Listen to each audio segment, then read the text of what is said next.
Contanto que não tenhamos uma interrupção das máximas e mínimas mais altas nos Estados Unidos, ainda continuaremos com a tendência ascendente.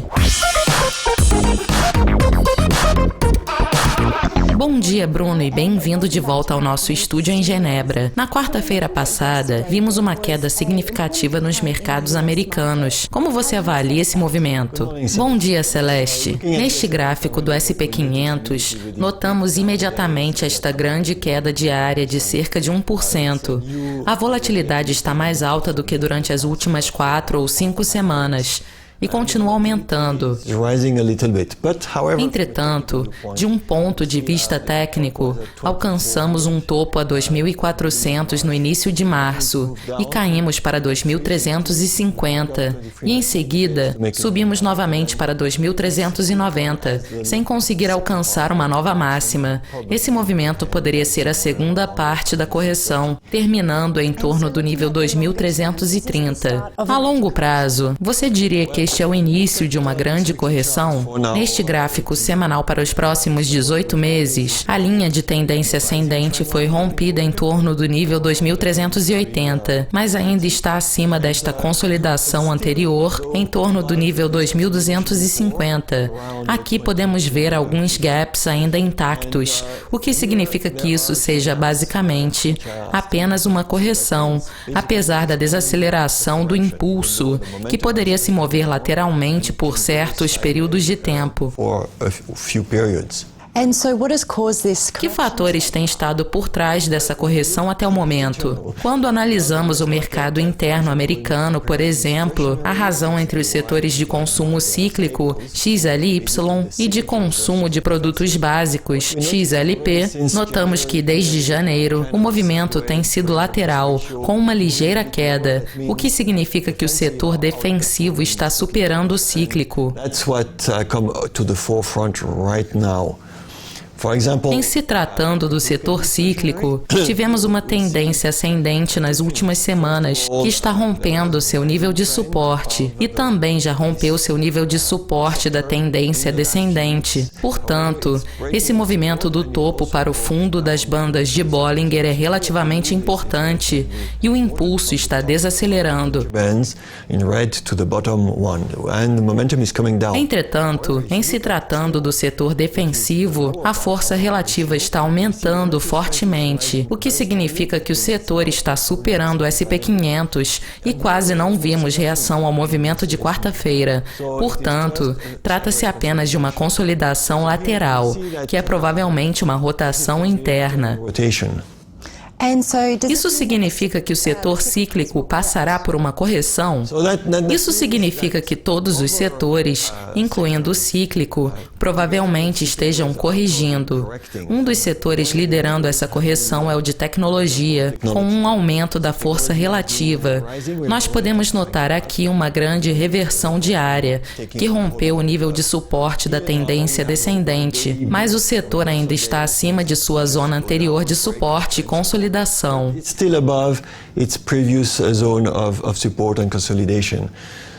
O impulso está desacelerando, sugerindo mais movimento lateral, provavelmente de 38% de retração de todo o movimento, que durou de fevereiro a meados de março. Em seguida, é provável que vejamos apenas uma grande correção para baixo. O que mais passou por uma correção para baixo na quarta-feira? Quando o preço do SP 500 estava caindo, após a ação do Fed da semana anterior, as taxas de juros a longo prazo caíram de 2,62% para 2,40%, que é um nível importante, porque agiu como suporte anteriormente em 2015 e 2016. Agora que aceleramos da parte inferior para o topo da faixa, é provável que esta queda da taxa seja apenas um pullback. Acceleration up from the bottom of the range to the top of the range. This lowering rates is probably just a pullback. Essa queda das taxas de juros é positiva para os mercados? Teoricamente, sim. Entretanto, neste caso específico, não. Nós podemos notar isso claramente no setor financeiro, que também registrou um movimento descendente na quarta-feira. Portanto, é importante notar que o movimento foi bastante grande e quase alcançou o nível de resistência 23, podendo seguir lateralmente e se recuperar. A maior parte desse movimento já deve ter sido antecipada nas taxas de juros. So it could very well go sideways and rebound here. So probably most of the move has been anticipated in the interest rates. Este movimento no mercado americano afetou o mercado japonês?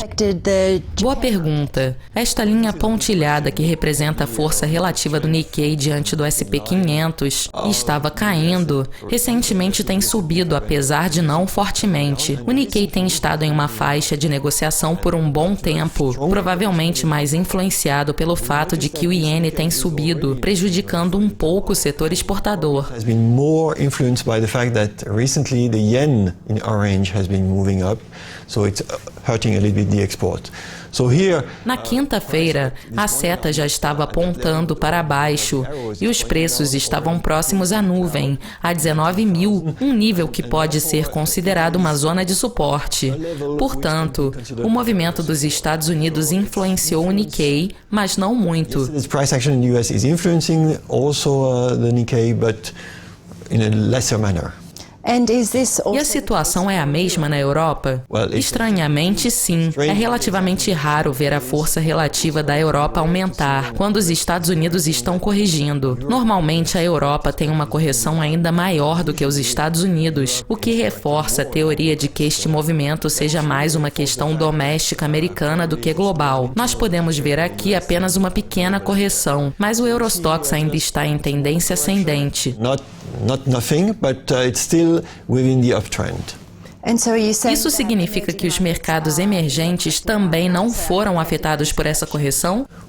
Em grande parte, não. Os ETFs chineses, por exemplo, alcançaram novas máximas na quarta-feira de manhã e estão em total tendência ascendente. A correção não está revertendo esta progressão de máximas e mínimas mais altas, e a força relativa está claramente aumentando. Portanto, precisamos distinguir os diferentes mercados emergentes. So we need to select among the different emerging markets. China is doing well. A China está se saindo bem, e o mesmo vale para a Índia, onde a força relativa dos ETFs diante do S&P 500 também está aumentando. Entretanto, o Brasil está um pouco mais fraco e a força relativa tem estado estável e ligeiramente em queda. Portanto, o impacto será maior para o Brasil. Em geral, o movimento nos Estados Unidos não tem afetado muito os mercados mundiais e talvez seja uma questão doméstica americana. Contanto que não tenhamos uma interrupção das máximas e mínimas mais altas nos Estados Unidos, ainda continuaremos com a tendência ascendente. We still have to stick with the uptrend. Bruno, mais uma vez, muito obrigada pela presença e pela análise especializada dos mercados. Obrigado pelo convite. Isso é tudo por hoje, mas continuem conectados a Dukascopy TV para mais entrevistas e análises exclusivas. Até mais!